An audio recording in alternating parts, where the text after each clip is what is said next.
Assalamualaikum warahmatullahi wabarakatuh. Halo adik-adik semuanya, selamat datang di video learning untuk mata kuliah Wirausahaan. Kali ini saya, Siti Nur Aisyah, akan mengajak adik-adik untuk membahas tentang tahapan pertama dalam setiap kegiatan wirausaha yang kita sebut sebagai problems identification atau sebuah proses untuk mengidentifikasi keberadaan masalah. Jika kita melihat dalam konsep design thinking, maka upaya identifikasi masalah ini biasanya disebut sebagai tahap empathize. Yang akan kita bahas dalam video learning kali ini ada 3, mulai dari filosofi kewirausahaan, ya, supaya adik-adik paham sebenarnya apa sih esensi dari berwirausaha itu sendiri. Kemudian yang kedua, saya juga akan membahas sedikit tentang design thinking, ya, dan aplikasinya terutama ketika kita mau mengembangkan satu produk wirausaha.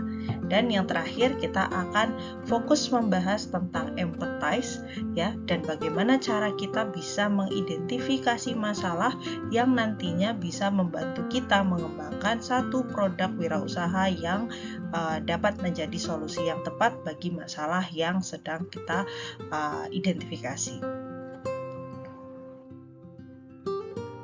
Tahapan pertama kita akan bahas dulu, ya, kira-kira filosofi kewirausahaan itu apa sih, ya. Adik-adik di semester 1 ini baru awal masuk kuliah langsung diperkenalkan dengan konsep kewirausahaan ini. Menurut Howard H. Stevenson, beliau ini adalah bapak wirausaha, ya, bapak pencetus definisi wirausaha. Howard ini pernah menyampaikan satu quotes, satu pernyataan di mana wirausaha itu sebenarnya adalah the pursuit of opportunity beyond the resource you currently control. Atau kalau dalam bahasa Indonesia nih, ya, sederhananya kita bisa artikan bahwa wirausaha itu adalah kemampuan untuk melihat peluang atau masalah, ya. Jadi dalam konteks ini peluangnya dalam bentuk masalah, dan kita punya kemampuan juga untuk mengatasi masalah tersebut dengan upaya yang efisien.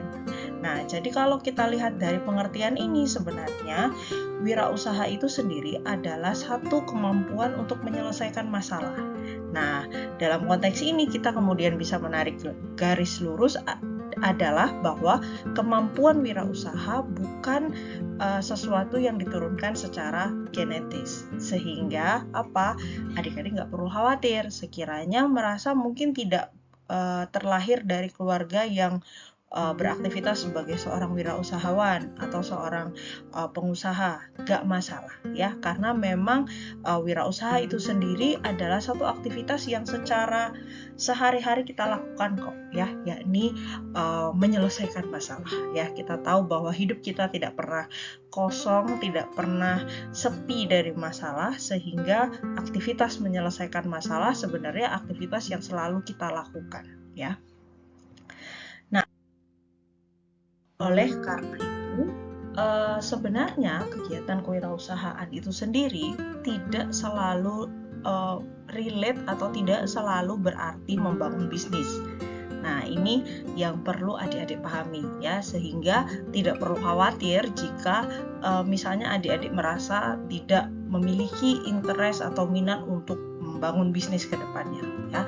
Tapi yang perlu di-highlight di sini adalah setiap orang sangat disarankan atau direkomendasikan memiliki pola pikir atau setidaknya mindset kewirausahaan, karena esensi utama dari kewirausahaan itu sebenarnya adalah menyelesaikan masalah, ya. Jadi bagaimana kita berusaha membantu penyelesaian masalah dari lingkungan di sekitar kita, ya, paling dekat itu, ya. Kita berusaha menyelesaikan masalah, menemukan solusi dari apa yang mungkin dihadapi sebagian masyarakat, ya, atau sebagian kelompok tertentu, di mana masalah itu kemudian mempengaruhi yang lain juga.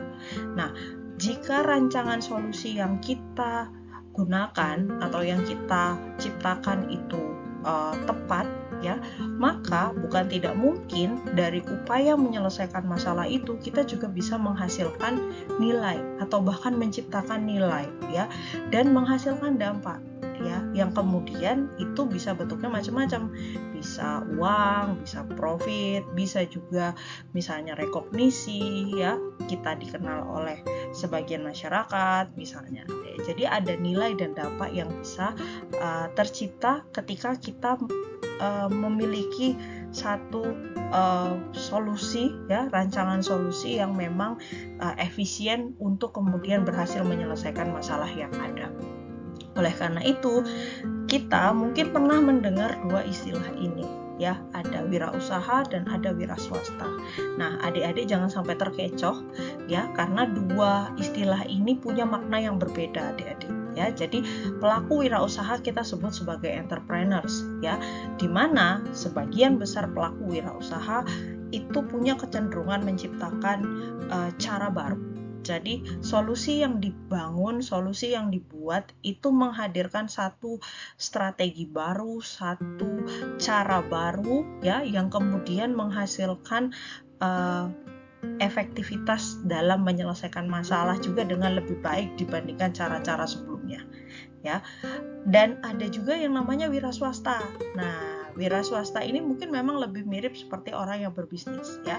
Tapi di sini poin dari wira swasta, seorang wira swasta itu adalah kecenderungannya lebih kepada menambahkan nilai baru ya, atau menambahkan pengalaman baru pada produk yang sebenarnya sudah ada ya. Mungkin misalnya saya contohkan yang paling sederhana ya, misalnya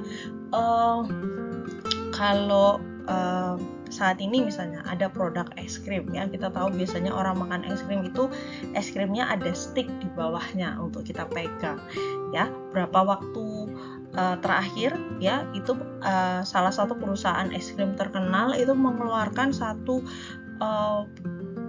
produk yang kemudian membuat kita makan es krim nggak lagi pakai stick tapi bisa langsung makan karena es krimnya sudah dibentuk seperti kubus. Nah, es krim itu sendiri sebenarnya produk yang sudah ada, tapi perusahaan ini menambahkan value baru pada produknya, di mana menghilangkan sticknya dan memperkecil ukuran dari si es krim sehingga memungkinkan kita makannya langsung. Nah, itu berarti bukan menciptakan cara baru, tapi dia menambahkan satu nilai baru pada produk yang sudah ada.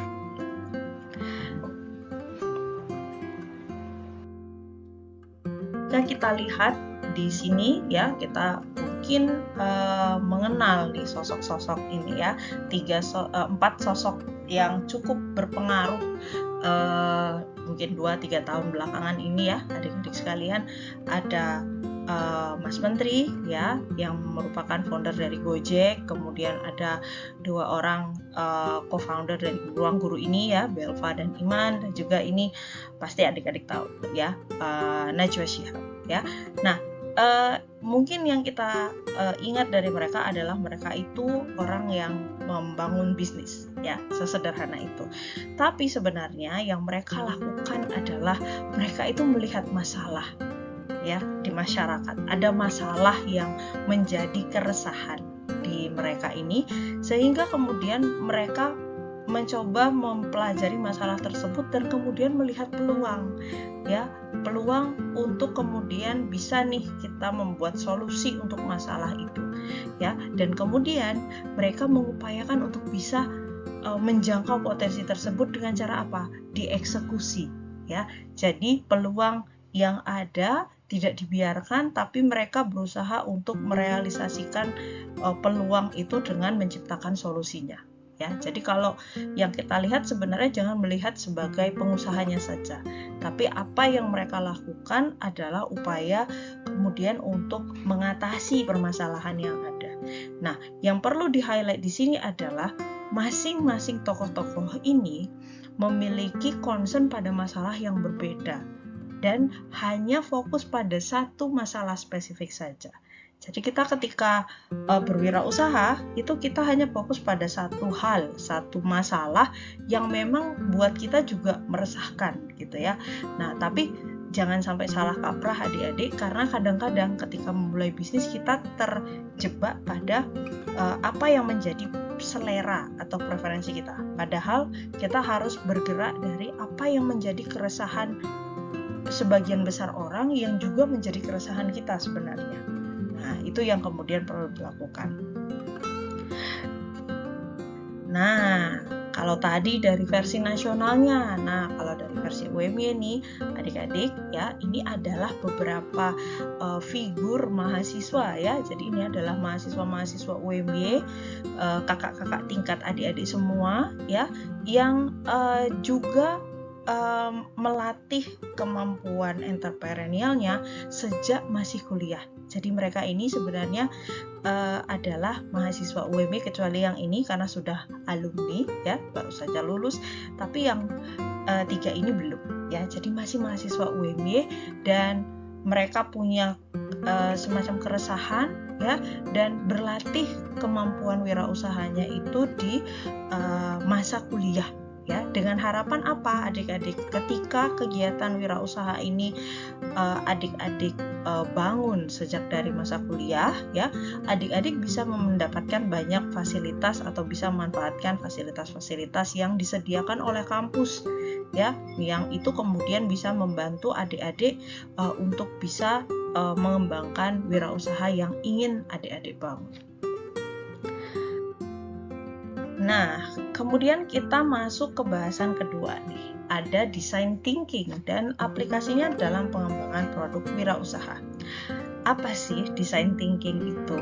Ya, mungkin beberapa dari adik-adik belum pernah mendengar istilah ini atau mungkin ada yang sudah pernah mendengar. Design thinking secara bahasa ya, design thinking ya, berpikir desain ya, adalah salah satu tipe atau salah satu model cara berpikir atau proses berpikir yang mengadopsi cara berpikir seorang desainer ya. Jadi seorang desainer itu punya kecenderungan berpikirnya itu sangat bebas, sangat liar ya, kemudian berpatok pada apa yang kemudian dibutuhkan ya, daripada apa yang kemudian menarik gitu ya, tapi apa yang kemudian dibutuhkan. Karena itu konsep design thinking sering disebut sebagai pola berpikir yang sifatnya human center. Artinya apa yang dirancang harus berdasar pada kebutuhan manusia, harus berdasar pada apa yang menjadi masalah dari manusia yang kemudian akan menjadi target pengguna dari solusi yang kita ciptakan ya. Oleh karena itu design thinking sering sekali digunakan sebagai pendekatan inovatif ya, di mana orang menggunakan ini untuk mempelajari apa yang kemudian menjadi masalah dan bagaimana kira-kira produk atau solusi yang bisa di-create atau diciptakan untuk kemudian bisa menyelesaikan masalah yang ada dengan tepat dan efisien. Nah, jika kita lihat lebih jauh ya, konsep design thinking ini berpandukan pada 3 prinsip utama, 3E principle ya, 3E principle, di mana dimulainya harus selalu dengan empati yang nanti akan teman-teman atau adik-adik lakukan ya. Kita melihat apa yang menjadi masalah dari target kita ya. Jadi kalau kita mau membangun sebuah produk atau jasa ya, atau aplikasi misalnya, kita harus tahu dulu, kita harus pelajari dulu ya, kira-kira calon pengguna atau calon konsumen kita ini punya masalah apa ya, kira-kira apa yang mereka butuhkan, apa yang mereka takutkan, apa yang mereka inginkan. Itu adalah proses yang namanya empati. Setelah kita mengetahui apa yang sebenarnya menjadi keresahan target pengguna kita kemudian melakukan yang namanya expansive thinking. Nah, expansive thinking ini adalah proses berpikir yang sangat luas, yang tidak terbatas pada batasan-batasan kenormalan. Artinya apa? Kita bisa mengeksplor ide seimajinatif apapun ya, seliar apapun, se-nggak make sense apapun. Kita bisa eksplor semuanya yang mungkin menjadi solusi bagi masalah yang sedang kita pelajari ya, yang tadi jadi bahan empati. Nah, sehingga setelah kita kemudian mengeksplor itu sampai kita menemukan satu ide yang atau satu solusi atau alternatif solusi yang sepertinya paling tepat, kita kemudian harus melakukan eksperimen, ya. Jadi nggak bisa cuma dapat ide saja selesai, nggak, ya. Jadi ide yang kemudian kita putuskan bahwa inilah sepertinya solusi yang tepat, kemudian kita perlu lakukan pengujian, ya.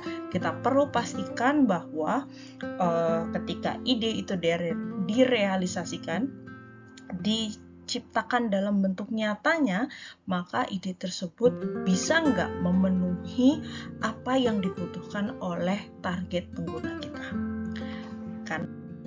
Nah, itu tahapan utama dalam design thinking terbagi menjadi 5. Ya, ada empathize, di mana kita melakukan tadi proses empathy, kemudian kita melakukan define, artinya apa? Oh, sebenarnya apa sih yang dibutuhkan, ya? Ini masih bagian dari proses empathy, ya. Jadi dari 3E principle ada di empathy, ya. Apa yang mereka butuhkan sebenarnya, ya? Itu di define. Kemudian kita melakukan proses expansive thinking, ya, yang itu adalah proses yang namanya ideate dan prototype, ya.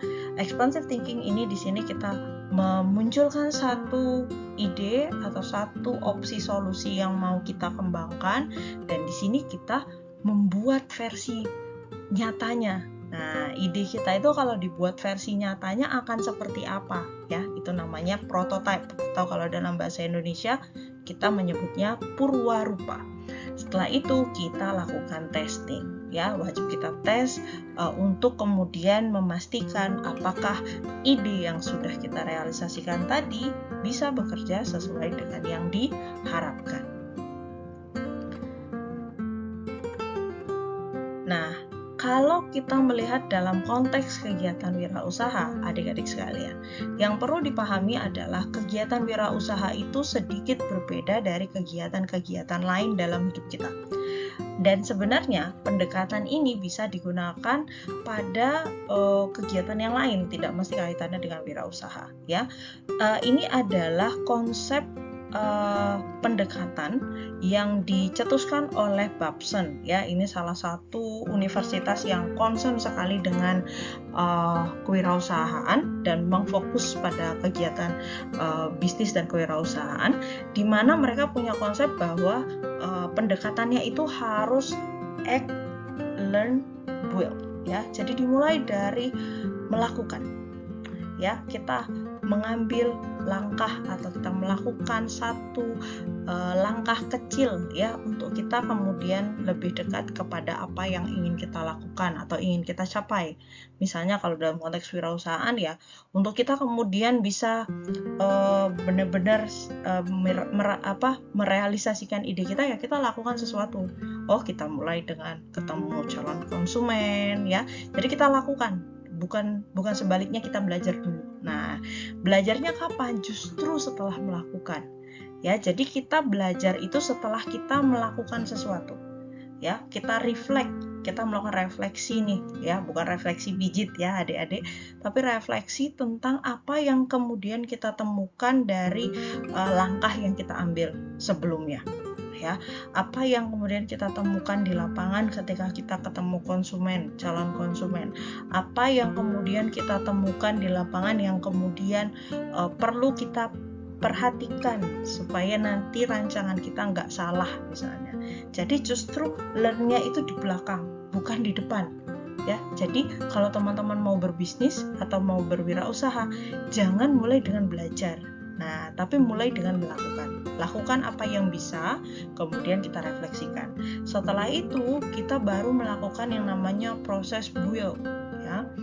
Kita lakukan pengulangan sekiranya memang cara yang kita lakukan tadi sudah tepat, ya, hasil learn-nya sudah memvalidasi bahwa oke, ini metode yang tepat, atau malah kita modify, ya. Kita modifikasi ketika memang hasil tindakan kita tidak mengarah kepada apa yang kita harapkan atau apa yang kita rencanakan, ya. Jadi kita kemudian melakukan proses tadi modifikasi sampai dia kemudian bisa membawa kita mencapai apa yang kita mau capai di depan, ya.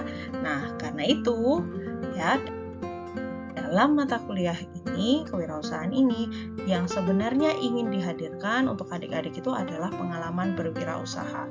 Nah, untuk mendapatkan pengalaman tersebut, maka kita akan mulai prakteknya dari minggu ini sampai akhir semester nanti. Ya, dimana di sini adik-adik akan merancang satu solusi konkret untuk satu permasalahan yang spesifik. Jadi bekerjanya di dalam kelompok, ya, gunakan kelompok yang sama saat visit startup ke Innofarm beberapa minggu yang lalu.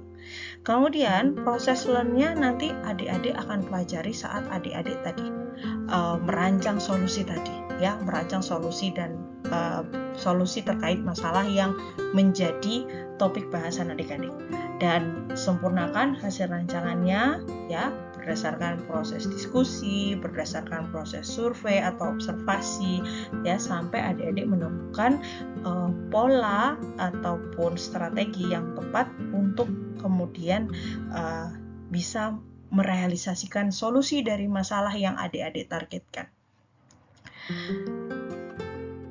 Nah, sekarang kita masuk ke tahap yang ketiga, yaitu adalah empathize.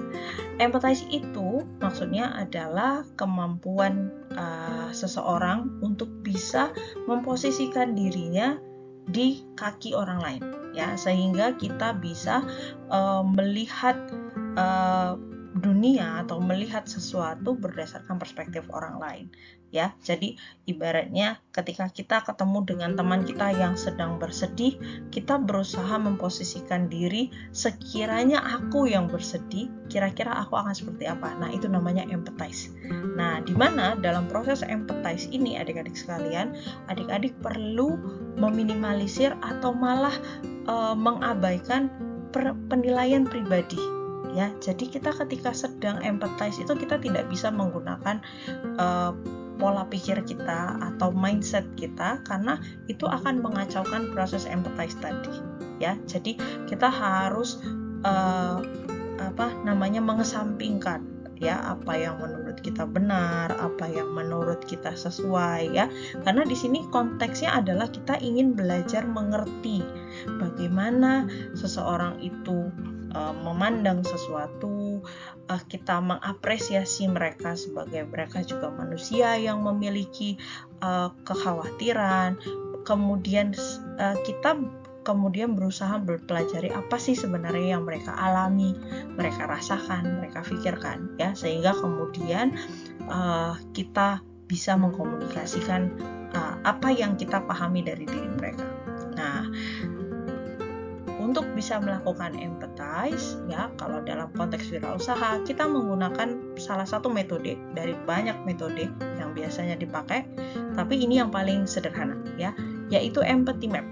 Ya, nah dalam konteks ini, empathy map ini juga akan menjadi tugas kelompok pertama untuk adik-adik, di mana adik-adik akan diminta pertama kali, ya, sebelum kita melakukan proses empathize, maka adik-adik bersama kelompok wajib menentukan tadi kelompok persona spesifik, ya, artinya kelompok masyarakat atau orang yang memiliki masalah yang mau adik-adik selesaikan, ya, yang kemudian akan menjadi user yang akan diisi di sini. Ya, siapa nih usernya yang punya masalah yang adik-adik pengen sasar untuk coba diselesaikan. Pilih kelompok persona yang sespesifik mungkin, sangat-sangat spesifik, ya. Misalnya mahasiswa Fakultas Pertanian semester akhir sedang melakukan penelitian kualitatif. Nah, jadi sebisa mungkin sespesifik ini. Kalau misalnya opsi yang lain, misalnya ibu rumah tangga tidak bekerja, memiliki anak usia menjelang 5 tahun dan akan mendaftar sekolah. Nah, itu sespesifik itu, ya, usahakan sespesifik mungkin. Jangan sampai pemilihan personanya itu terlalu general, karena tadi, ya, konsepnya kita hanya bisa menyelesaikan satu jenis masalah yang spesifik. Kita tidak bisa menggunakan satu solusi untuk berbagai masalah, itu jarang sekali efektif, ya. Jadi usahakan adik-adik pilih tadi persona atau user yang sangat spesifik. Setelah itu, apa yang kita lakukan kemudian? Kalau kita sudah menentukan personanya atau usernya siapa, kita kemudian cari tahu. Ya, kita lakukan observasi. Ya, adik-adik lakukan observasi, bisa dengan wawancara, bisa dengan misalnya memberikan form untuk diisi. Ya, dalam konteks tugas ini silakan adik-adik berkolaborasi dengan teman-teman di kelas, ya, untuk kemudian menanyakan ke mereka. Ya, mereka bisa dijadikan sebagai salah satu sumber observasi. Ya, gunakan teman-teman di kelas mengobservasi minimal 10 orang di kelas. Ya, tapi kalau adik-adik bisa menemukan calon user di luar, boleh banget, ya, silakan. Nah, apa yang dilakukan kemudian setelah kita tahu user kita siapa? Cari tahu nih apa yang pengguna atau yang target user kita ini akan pikirkan, rasakan, atau dengar atau lakukan tentang masalah yang sedang kita mau selesaikan. Ya, misalnya seperti tadi, sedang melakukan penelitian kualitatif. Nah, itu adalah masalah yang sebenarnya mungkin ingin diselesaikan. Atau misalnya sedang ingin mendaftarkan anak masuk sekolah. Nah, itu adalah masalahnya. Nah, jadi biasakan adik-adik menentukan personanya itu bersama dengan masalahnya. Oh, masalahnya apa? Masalahnya, kesulitan memilih tempat les, misalnya tempat kursus, atau kesulitan untuk bisa dibatasi penggunaan gadgetnya. Nah, jadi ada masalah yang disematkan pada target usernya. Kalau kita sudah pelajari apa yang menjadi perasaan mereka, apa yang menjadi concern mereka, maka kemudian kita akan tahu apa yang menjadi kekhawatiran dan ketakutan dari calon user ini. Ya, dari target yang kita observasi, kita tahu apa yang mereka takutkan, kita tahu apa yang menjadi kekhawatiran mereka, dan di saat yang sama kita jadi tahu mereka tuh sebenarnya butuh apa. Ya, apakah mereka butuhnya produk A atau produk B, atau jasa A atau jasa B. Berdasarkan tadi hasil empathize ini, kita akan bisa menemukan hint, ya, petunjuk-petunjuk dari karakter dari pengguna, termasuk juga tadi sebenarnya solusi yang dibutuhin itu yang model gimana, yang seperti apa. Nah, kita akan lihat, di sini kita akan lihat nih contoh empathy map, ya, supaya nanti adik-adik ketika mengerjakan tugas ini nggak bingung, ya. Nah, ini adalah contoh empathy map, ya. Nah, dalam konteks ini user yang disasar dari empathy map ini adalah orang-orang yang membeli susu vegan, ya, susu vegan. Mungkin adik-adik pernah tahu lah. Sekarang sedang banyak di pasar, ya. Kita tahu ada susu kedelai, ada oat, ada almond, dan macam-macam. Nah, di sini empathy map-nya mencoba mempelajari karakter dari tadi orang-orang yang berencana atau mungkin berpotensi akan beli susu vegan. Apa sih sebenarnya yang akan mereka pikirkan, apa yang mereka dengar, apa yang mereka lakukan atau katakan, atau apa yang mereka lihat. Nah, kita akan lihat satu persatu. Apa yang akan mereka rasakan dan pikirkan tentang susu vegan. Ternyata dari hasil survei mereka, ya, hasil survei observasi terhadap beberapa orang, ya, ternyata orang itu merasa nyaman atau merasa tenang ketika beli susu vegan karena tahu kalau mereka itu nggak menyakiti hewan, ya, tapi menyakiti tanaman, sama saja sebenarnya, ya. Jadi tidak menyakiti hewan. Nah, itu akan membuat mereka merasa, aduh, syukur deh, bukan saya yang menyakiti hewan. Nah, ada beberapa konsumen berpikir seperti itu.